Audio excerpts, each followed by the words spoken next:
और स्वामी दयानंद ने बहुत ही सुंदर उत्तर दिया। कहते हैं कि यत्र नार्यस्तु पूज्यन्ते रमन्ते तत्र देवता। अरे जहां नारियों का सम्मान होता है वहां देवताओं का वास होता है, और जहां नारियों को सताया जाता है वहां सब कुछ विनाश हो जाता है, वहां सब कुछ विनाश हो जाता है। ये मेरे दयानंद ने वकालत की तुम्हारी।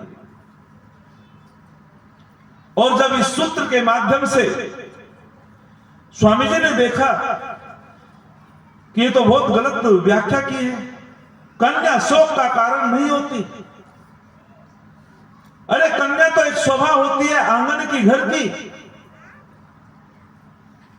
कन्या तो देवी होती है। तो तब स्वामी जी ने कहा था कि उन्होंने गलत भाष्य किया इस सूत्र का, और स्वामी जी कहते हैं कि कन्या शोक का कारण नहीं होती, कन्या का जन्म शोक का कारण नहीं होता। और मेरे दयानंद कहते हैं अविद्या शोका, अर्थात जो व्यक्ति अविद्या में फंस जाते हैं, पाखंड में फंस जाते हैं, उससे व्यक्ति दुखी होता है, वो शोक में डूब जाता है। कन्या का जन्म शोक का कारण नहीं, अविद्या का कारण शोक का कारण है। वारे वार ऋषि दयानंद, यदि ऋषि दयानंद न होते तो आज बेटी इस मंच पे वेद पाठ न करती। और आजकल तथाकथित लोग कहते हैं, पौराणिक कथावाचक कहते हैं कि स्त्री को गायत्री मंत्र पढ़ने का अधिकार नहीं। याद रखना, एक बेटी ने खड़े होकर के पूछा पौराणिक कथावाचक से, क्या नारी जाति गायत्री मंत्र का जप कर सकती है? बोले ना। बोले जिस स्कूल में मैं पढ़ती हूं वहां तो गायत्री मंत्र प्रार्थना में बोला जाता है। बोले उस स्कूल को ही छोड़ दे।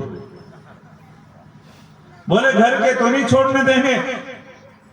तो कहते हैं वो कथावाचक बड़े प्रसिद्ध कथावाचक हैं।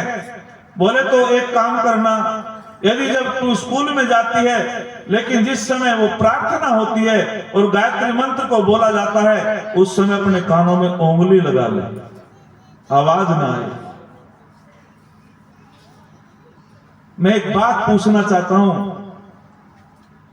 हमारे वेद कहते हैं, सूत्र कहते हैं, इमं मंत्रम पत्नी पढ़े, कि जो पत्नी के मंत्र है वो पत्नी पढ़े। और कह दिया यथे मां वाचन कल्याणी मां वदानी जनेभ्य। अरे परम पिता परमात्मा ने जो जो पदार्थ दिए हैं, क्या परमात्मा ने अपना जो सूर्य का प्रकाश दिया है क्या वो पुरुषों के लिए दिया है? केवल पुरुषों को मिलेगा, नारी को नहीं। परम पिता परमात्मा ने जो वायु दी है क्या वो पुरुषों के लिए है, नारी के लिए नहीं? हाँ या ना बोलो। अरे सबको समान रूप से मिलती है, नहीं मिलती है? परम पिता परमात्मा ने चंद्रमा का प्रकाश दिया, वो सबके लिए बराबर दिया। परमात्मा ने अन्न औषध वो सबके लिए बराबर दी। परम पिता परमात्मा ने कहीं अन्याय नहीं किया। और कहते हैं कि स्त्री शूद्रो नाद्यता मिति श्रुते। वे पौराणिक लोग वेद का प्रमाण देकर के झूठी बात कहते हैं। न इस प्रकार का श्लोक वेदों में है, न उपनिषदों में है, न दर्शनों में है। कहते हैं कि स्त्री को और शूद्रों को वेद पढ़ने का अधिकार नहीं है। बिल्कुल गलत भ्रमित करते हैं। परमपिता परमात्मा ने सबको अधिकार समान रूप से दिया है। क्या बुद्धि की आवश्यकता नारी जाति को नहीं? बोलो। गायत्री मंत्र में बुद्धि की प्रार्थना की गई है, क्या बिना बुद्धि के नारी का काम चलेगा? अरे वैदिक काल में जाओ, कैसी कैसी विदुषी नारियां हुई हैं। परमपिता परमात्मा न्यायकारी है, वो अन्यायकारी नहीं है, वो पक्षपाती नहीं है। जैसे परमपिता परमात्मा की वायु सबके लिए समान रूप से है, जैसे परमपिता परमात्मा का सूर्य का प्रकाश सबके लिए समान रूप से है, जैसे परमपिता परमात्मा का चंद्रमा का प्रकाश सबके लिए समान रूप से है, ठीक उसी प्रकार से परमपिता परमात्मा का वेद ज्ञान सबके लिए समान रूप से है। सबको अधिकार है। जैसे सूर्य का प्रकाश सबके लिए आवश्यक है, ऐसे परमपिता परमात्मा का जो वेद ज्ञान है वो भी सबके लिए है। कहीं ऐसा पक्षपात परमात्मा ने नहीं किया है। इन विषयों पर जब हम चिंतन करते हैं तो पता चलता है कि वेदों में परमपिता परमात्मा ने सबके लिए अधिकार दिया है। पता है तुम्हें जब 2 हाथों से आहुति दी जाती है, यह प्रचलन कहां से चला? 3 धागों का सूत्र, 3 सूत्रों का जनेऊ अपनी पत्नी का, 3 धागों का अपना, 6 धागों का। पौराणिक जगत आज भी जनेऊ पहनते हैं गले में। जब हम उनसे पूछते हैं कि यज्ञोपवीत में तो 3 धागे होते हैं, तुम 6 धागों का क्यों पहनते हो? तो वे उत्तर देते हैं कि हम पत्नी को, नारी जाति को यज्ञोपवीत संस्कार करने का, धारण करने का कोई अधिकार नहीं। 3 धागे मेरे और 3 मेरी पत्नी के। कि 2 हाथ से आहुति क्यों लगाते हो?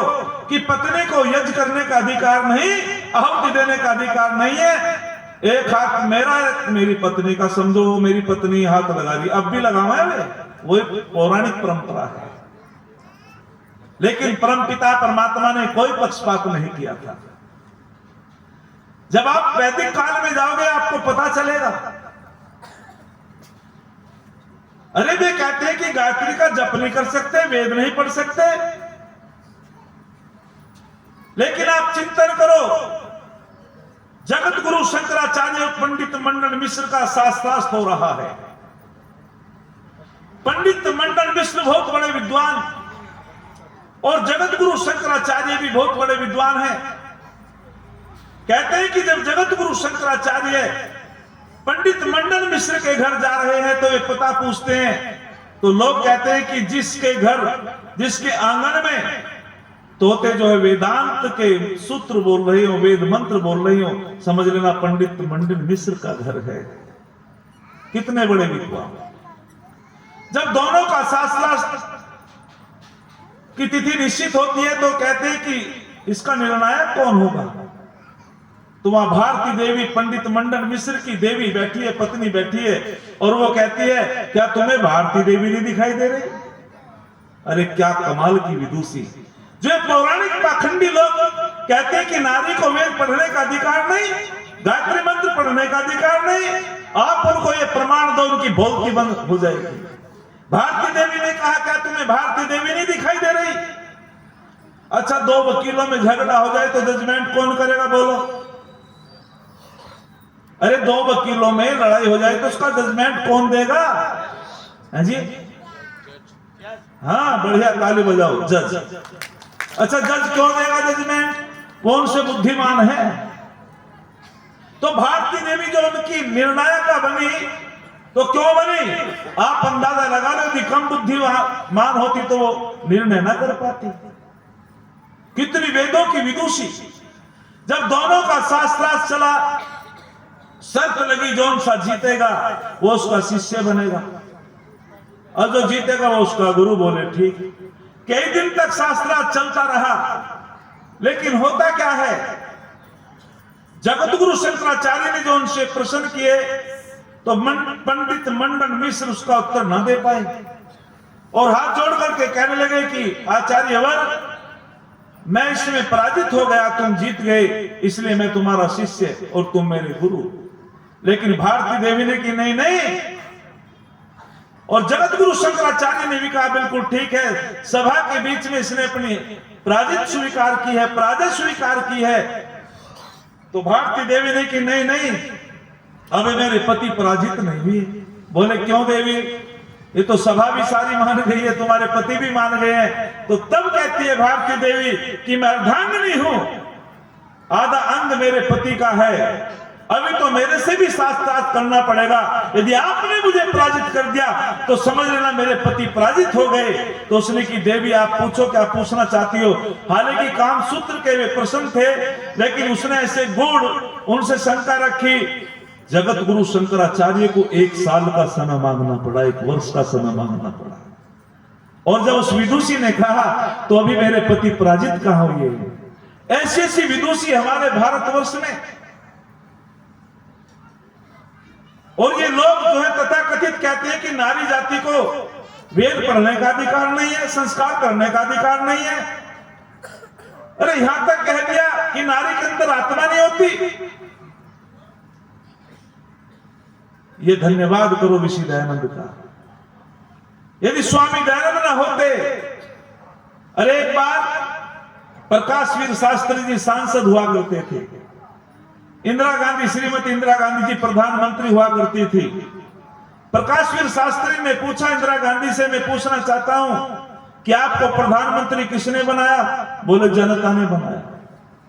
दोबारा से फिर पूछा कि मैं पूछना चाहता हूं आपको प्रधानमंत्री किसने बनाया? बोले जनता ने बनाया। तीसरी बार फिर पूछा, इंदिरा गांधी कहने लगी कि शास्त्री जी मैं बार बार उत्तर तो दे रही हूं, लेकिन आप मेरे से संतुष्ट नहीं हो पा रहे। तो प्रकाशवीर शास्त्री जी ने कहा, जनता तो तब भी थी, स्वामी दयानंद से पहले तुम्हें वेद पढ़ने का अधिकार नहीं था, तुमसे विद्या का अधिकार छीन लिया गया था। जनता तो तब भी थी, पति की मृत्यु के बाद पत्नी को जबरदस्ती अग्निकुंड में जला दिया जाता था। जनता तो तब भी थी, तुम्हें पैर की जूती कहा जाता था। तब प्रकाशवीर शास्त्री ने कहा कि सुनो, यदि तुम्हें प्रधानमंत्री बनाने का श्रेय जाता है तो मेरे दयानंद को जाता है, यदि दयानंद न होते तो तुम्हें प्रधानमंत्री कौन बनाता? मेरे ऋषि को जाता है। ऐसी ऐसी घटनाएं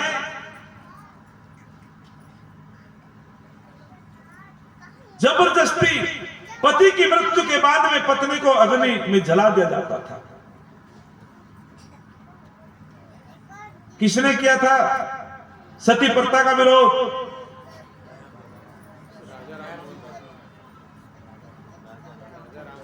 राजा राम मोहन राय ने सती प्रथा का विरोध किया।